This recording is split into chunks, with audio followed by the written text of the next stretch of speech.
Yes, Welcome sir. to Easy English by Eddie Singh, and today we are continuing Class 10 Literature, Julius Caesar, line by line explanation of the play. Well, Rishi, in the previous class, I discussed about the summary of Julius Caesar. Now, today we are going to talk about line by line explanation of the play. Well, ask Rishi how the play starts. How the play starts, The sir? play starts with the scene of Caesar's house, and the line just begin. Thrice hath Calpurnia in her sleep cried out, "Help! Ho! They murder Caesar! Who is within?" Now, this is the remark put by Julius Caesar.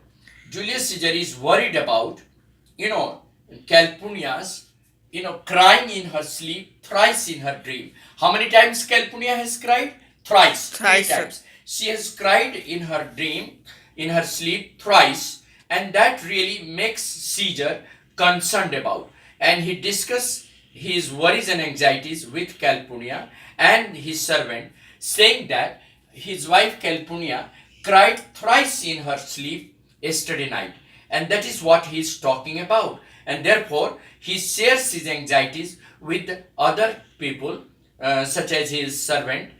And now, Caesar, go bid the priest do present sacrifice and bring me the opinion of success. Now Caesar asked the priest, asked the servant to go to the church and ask the priest to do certain sacrifices for bringing peace in the house. The servant says okay, and he goes. In the meantime, Calpurnia comes in and she says, look at what she says. What mean you, Caesar? Think you to walk forth? You shall not stir out of your house today. Calpurnia asks Caesar not to go out of the house that day because she fears that the dream that she had seen might be horrifying and it suggests an evil happenings, and therefore she asks Caesar not to go out of the house that day. She says, by requesting Caesar that he will not go out of the house that day because whatever she had seen in her dream, that is really horrifying and that signifies danger to his life.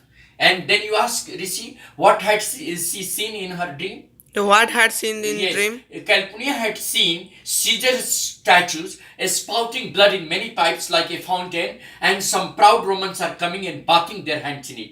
That is just an indication of evil portents, and that suggests that there is danger to Caesar's life. There is danger to Caesar's life. Now, Caesar retorts to Calpurnia's request. He says, Caesar shall forth. The things that threatened me never looked but on my back. When they shall see the face of Caesar, they are vanished. Caesar responds to Calpurnia's request by saying that he will go forth. He will not be afraid of these things. Why? He gives reasons that the things that have really frightened Caesar may not have seen his face. They may have seen his back portion of the face. Back portion of the Face. moment they will see his face, they will disappear. They will. What does Disappear. Caesar say in response to Calpurnia's request? He responds by saying that perhaps the things that have threatened Caesar or his wife have not seen Caesar's face. The moment they will see Caesar's face, they will disappear. They will disappear. Disappear. Now Calpurnia further asks Caesar not to go. She gives sufficient reasons. She says that, Caesar, I never stood on ceremonies, yet now they fright me. There is one within. Besides the things that we have heard and seen, recounts most horrid sign seen by the watch. A lioness hath yelped into the street, and graves have been yawned and yielded up their dead. Fierce fiery warriors fought upon the clouds in ranks and squadrons and right form of war, which drizzled blood upon the capital. The noise of battle hurtled in the air. Horses did neigh, and dying men did groan, and ghosts did shriek and the squall about the streets. O Caesar, these things are beyond all use, and I do fear them.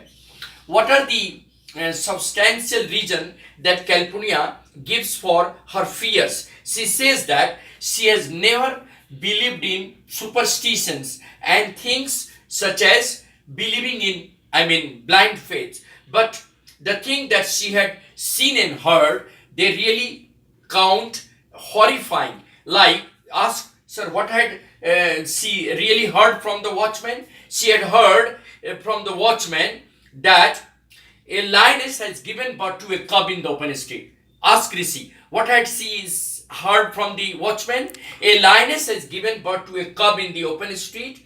You know, that is quite, unusual, and that is quite horrifying. Graves of dead people have been dug out, and the dead people are coming out of the grave and they're crying for their burial. Understand? Fierce battle have been fought among the clouds, and the warriors who have been killed in the war, their blood is drizzling upon the capital in the form of rain. These are some unusual happening. And the women whose children are killed in the war, they are not crying, they are laughing in madness. They are laughing in, and the noises of the battle that is fought among the clouds can be heard on the ground. Horses are neighing, and dying men are crying for their burial, and the ghosts are shrieking all around the streets of Rome. O Caesar, these are some unusual happenings, and each of these happenings frightened, Calpurnia, and that is the reason she has begged, her husband not to go. Now Caesar says, Caesar, what can be avoided, whose end is purposed by the mighty God? Yes, yet Caesar shall go forth, for these predictions are to the world in general as to Caesar. Caesar responds to Calpurnia's giving all these substantial reasons, saying that how can death be avoided? The happening of something which has already been decided by God, how can we avoid it? Yet Caesar will go because he is not afraid of death. And these predictions are true for the common people as they are true for Caesar also. Caesar is not an exception. So he is not afraid of death. He will go. If the God Almighty has already fixed and decided when and how we will die, and death is imminent, it is already inevitable, so how can we avoid death? How can we avoid happening of something which has already been decided by God? Can we avoid? Never. We cannot avoid the happening of something which is already decided by God. Therefore, Caesar says that I am not afraid of death. I will go forth. I know that the things which are already destined to happen or are imminent or is inevitable is bound to happen. Death is imminent. Death is inevitable, and it is surely happen. So why should I fear death? That is the reason why Caesar says that he will go forth. He will. And today we conclude on this. We will continue the rest in the next class. Thank you.